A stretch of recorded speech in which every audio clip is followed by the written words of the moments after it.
अस्सलाम वालेकुम नाज़रीन, मैं नदीम बेग ते तुसी देख रहे हो प्रोग्राम लास्ट वार्निंग का मतलब आखिरी धमकी ते आखिरी धमकी तुहानूं मैं ला रहा कि मेरी गल नूं तुसी गौर नाल सुनना, मेरे चैनल नूं सबसक्राइब करना, लाइक करना ते शेयर करना। अज दा साडा टॉपिक जिहड़ा मोहम्मद बिन कासिम रहमतुल्लाह अलैह दे बारे च, क्योंकि कुछ उलमा हज़रात जिन्हां दे विच इंजीनियर अली मिर्ज़ा साहब, मौलाना इसहाक साहब ते अलामा शहनशाह हुसैन नकवी साहब शामिल ने।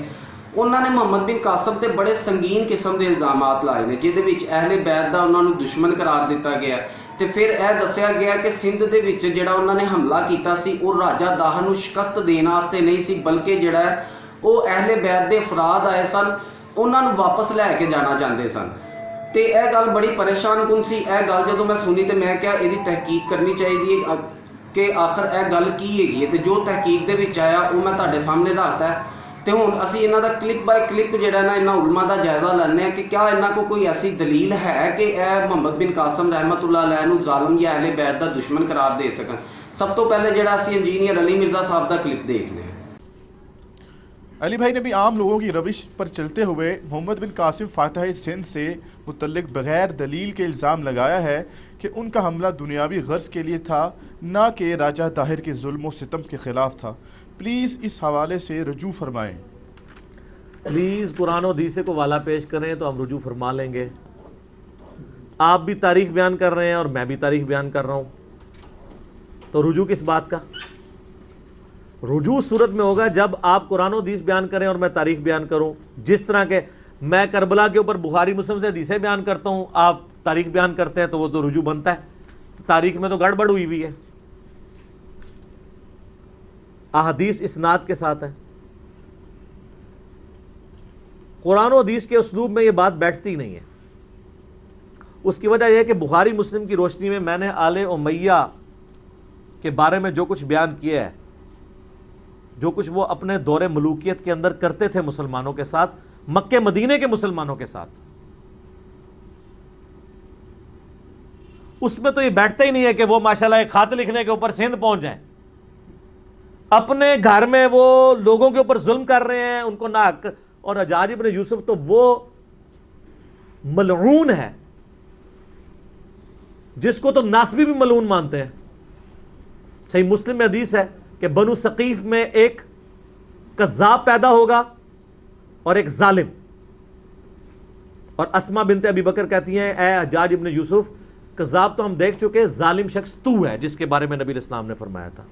ये सही मुस्लिम में है।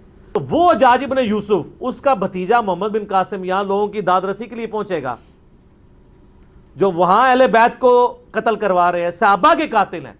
सर बुखारी उठा के देखे, हजरत अनस इब्न मालिक जो है वो कितने परेशान हुआ करते थे कि हम पे ये कौन सा खबीस मुसल्लत हो गया हज्जाज इब्न यूसुफ जो मुसलमानों के ऊपर जुल्म करता है। तो ये हज्जाज इब्न यूसुफ के जुल्म की एक पूरी दास्तान है, उसका ये भतीजा है मोहम्मद बिन कासिम। दूसरी तरफ अहले सुन्नत अहले तशय्युअ की दोनों की तारीख की किताबें उठाएं। हदीस में तो इनके पल्ले भी कोई शय नहीं ना, किस हदीस में मोहम्मद बिन कासिम का नाम आया? तारीख से ही पेश करते हैं, तो तारीख ये भी तो सुने ना। कम से कम 5 असहाब का जिक्र है जो सिंध से जाके नबी इस्लाम के हाथ पे कलमा पढ़ के मुसलमान हुए हैं। यहां पे 5 सहाबा आए हैं नबी इस्लाम के, तो इस्लाम तो उसी जमाने में आ गया था। नासबी मोहम्मद बिन कासिम को लेके आते हैं जी वो आया था, और वो आया इसलिए था मेरे भाई वहां से जो अहले बैत थे वो अपनी जानें बचा के हिजरत करके सिंध में आए थे, राजा दाहिर ने उनको पनाह दी हुई थी, तो वो कहता था हमारे बंदे वापस करो। और सर आप सिंध में आज चले जाएं, सिंधियों से उनकी हिस्ट्री पूछ लें। मैं अक्सर कहता हूँ अल्लाह के बंदे। जी नाज़रीन, मोहम्मद अली मिर्ज़ा साहब का तुसी क्लिप मुलाजा फरमाया। वीडियो के शुरू च ही मिर्ज़ा साहब को यह सवाल किया गया, मिर्ज़ा साहब तुसी जिहड़ी अपनी पिछली वीडियो ते मोहम्मद बिन कासिम रहमतुल्लाह अलैह दे उत्ते ਜਿਹੜੇ संगीन इल्ज़ामात लगाए ने ते बगैर किसी दलील तो लगाए ने, तुसी इहदे तो रजू करो। मिर्ज़ा साहब नूं तो चाहिदा सी इत्थे कोई दलील पेश कर दे, लेकिन मिर्ज़ा साहब ने दलील पेश करने की बजाय उल्टा जिहड़ा ना सवाल करन वाले नूं सवाल करता कि तुसी कोई हदीस लैके आओ जिहदे उत्ते मोहम्मद बिन कासिम दा नाम होवे ते असीं मान लांगे।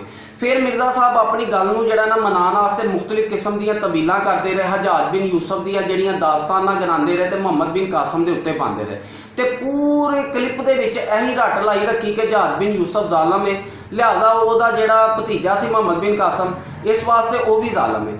कोई हदीस नहीं लैके आए, बल्कि जिहड़ी हदीस लैके आए उहदे च भी खयानत की। वो हदीस है बयान की कि सकीफ दे विच ना एक कज़ाब होएगा तो एक जालम होएगा। ਜ਼ਾਲਮ ਦਾ ਨਾਂ ਤੇ ਇੰਜੀਨੀਅਰ ਅਲੀ ਮਿਰਜ਼ਾ ਸਾਹਿਬ ਨੇ ਦੱਸਤਾ ਕਿ ਉਹ ਹਜਾਜ ਬਿਨ ਯੂਸਫ ਹੈ, ਲੇਕਿਨ ਕਜ਼ਾਬ ਦਾ ਨਾਂ ਕਿਉਂ ਨਹੀਂ ਦੱਸਿਆ? ਕਜ਼ਾਬ ਦਾ ਨਾਂ ਇਸ ਵਾਸਤੇ ਨਹੀਂ ਦੱਸਿਆ ਕਿ ਮਿਰਜ਼ਾ ਸਾਹਿਬ ਦੀ ਰਿਸ਼ਤੇਦਾਰੀ 'ਚ ਜਿਹੜਾ ਨਾ ਫਰਕ ਪੈ ਜਾਣਾ ਸੀ।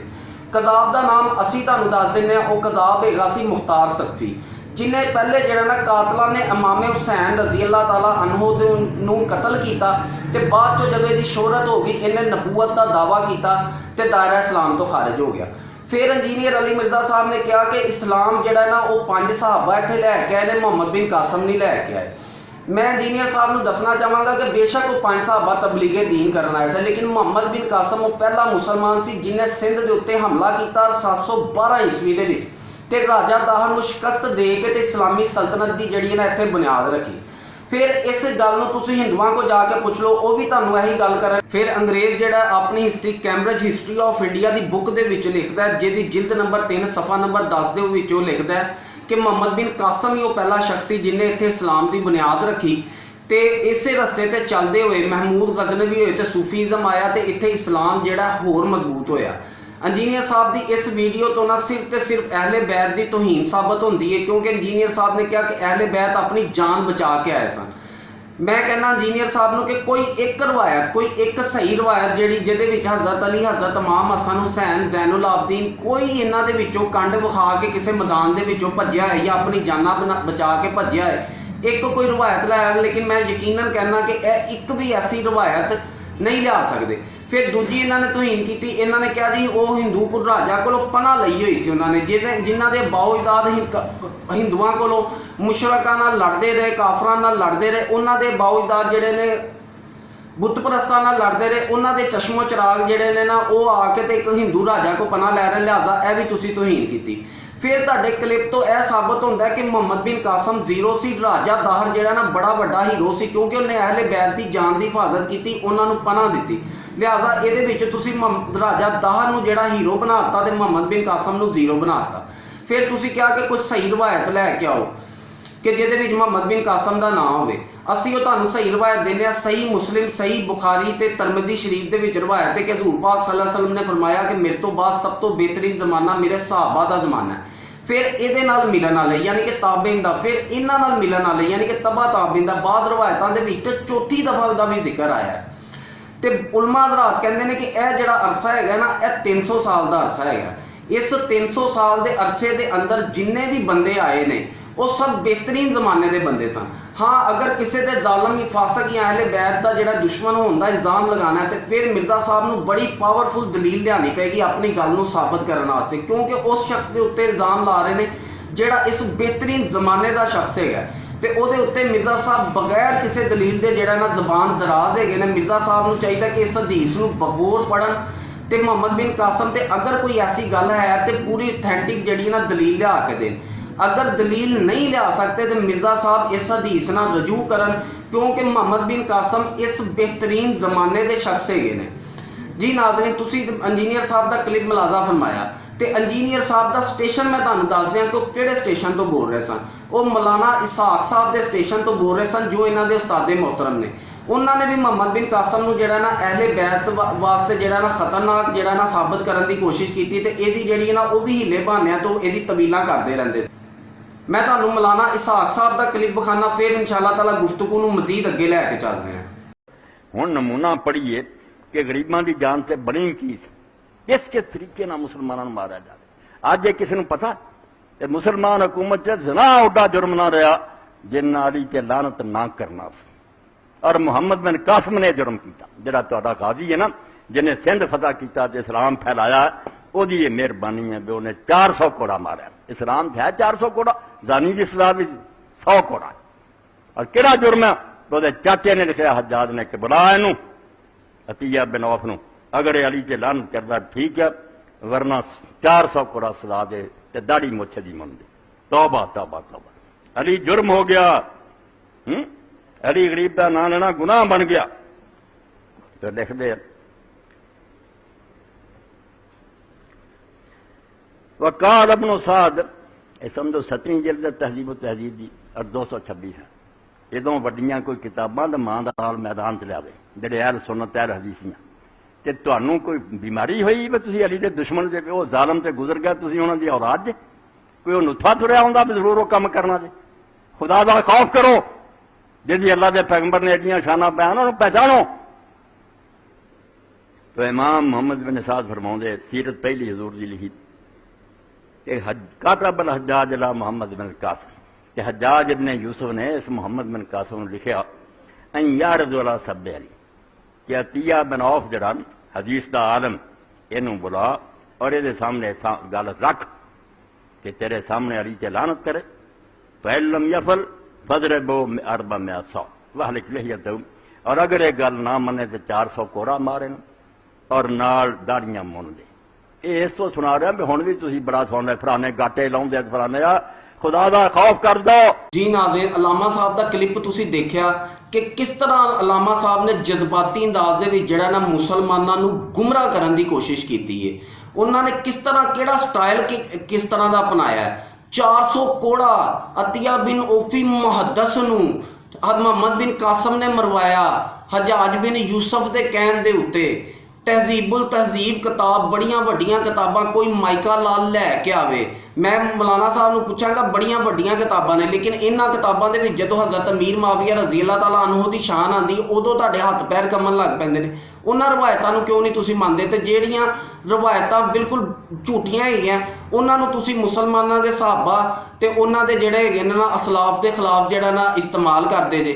अतिया बिन ओफी दी तुसीं गल कीती, अतिया बिन ओफी दिखाओ मैनूं ਇਹਦੀ ਕਿਹੜੀ मुहद्दस हैगा, ਕਿਹੜੀ ਇਹਦੀਆਂ किताबां लिखियां हैगीਆਂ हदीसां दे उत्ते, नाले ਕਿਹੜੀ ਇਹਦੀ सही हदीसां हैगीਆਂ। ठीक है, ਜਿਹੜੀ संद तुसीं बयान कर रहे हो इमाम हजर अस्कलानी दे बकोल के उन्होंने यह जी ना अलामा इबन साद को लई है, अलामा इबन साद तो ने अतिया बिन ओफी को लई है, यह दसिया जा रहा है। लेकिन गल है कि इस हदीस का सिलसिला ही मुंतक है। अलामा इबन साद जिहड़े ने पैदा हो रहे हैं 168 हिजरी दे विच, ते जिहड़े हैगे ने अतिया बिन ओफी साहब यह फोत हो रहे हैं 110 हिजरी दे विच।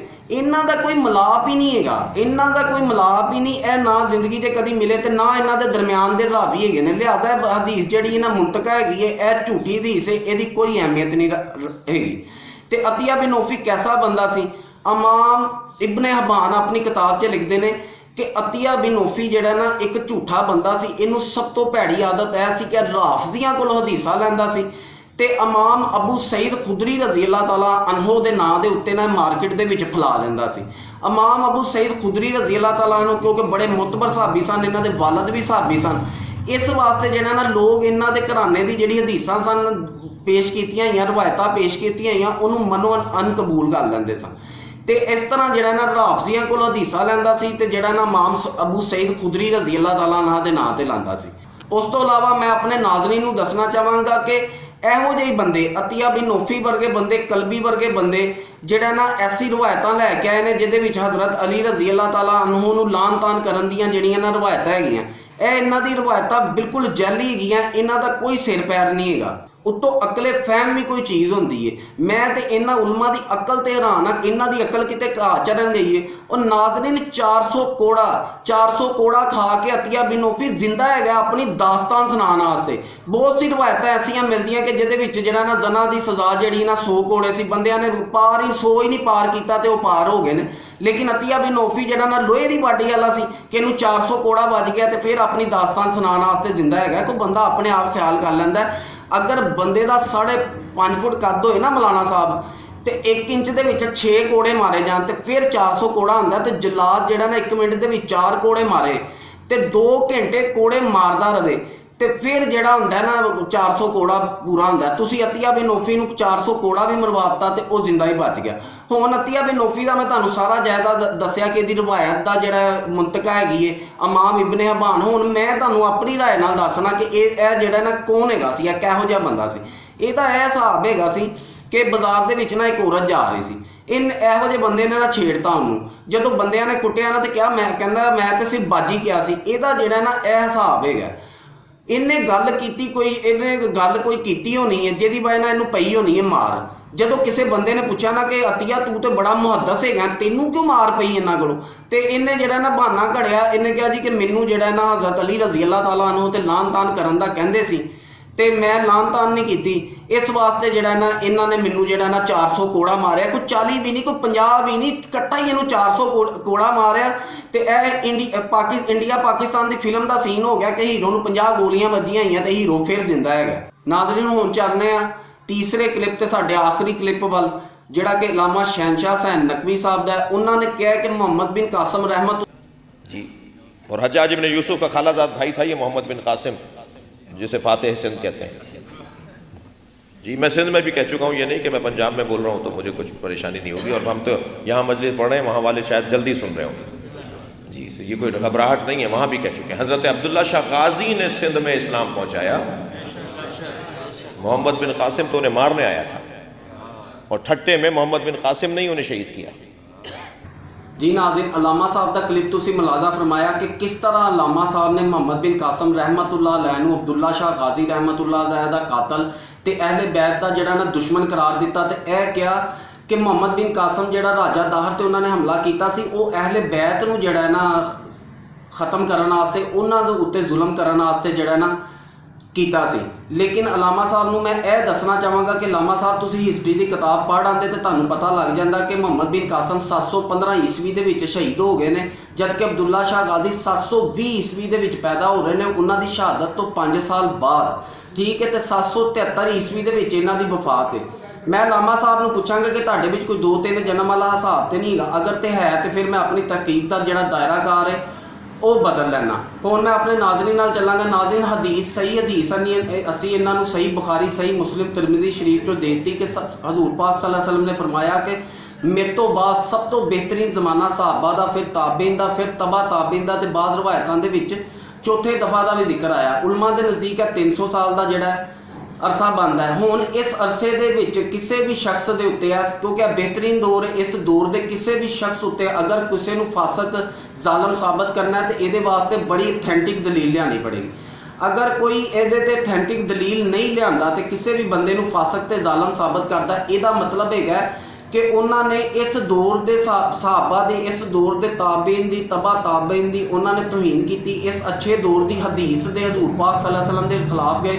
लिहाजा मैं तमाम उलमा नूं यही कहांगी कि इस हदीस नाल रजू करन ते बिला दलील किसी भी बंदे नूं जालम ते फासक करार ना देन। नाज़रीन, हुण फैसला तुसी करना है कि मोहम्मद बिन कासिम सही सन कि यह लोग सही ने। हुण मैनूं इजाज़त दिओ। अस्सलाम वालेकुम व रहमतुल्लाहि व बरकातुहू।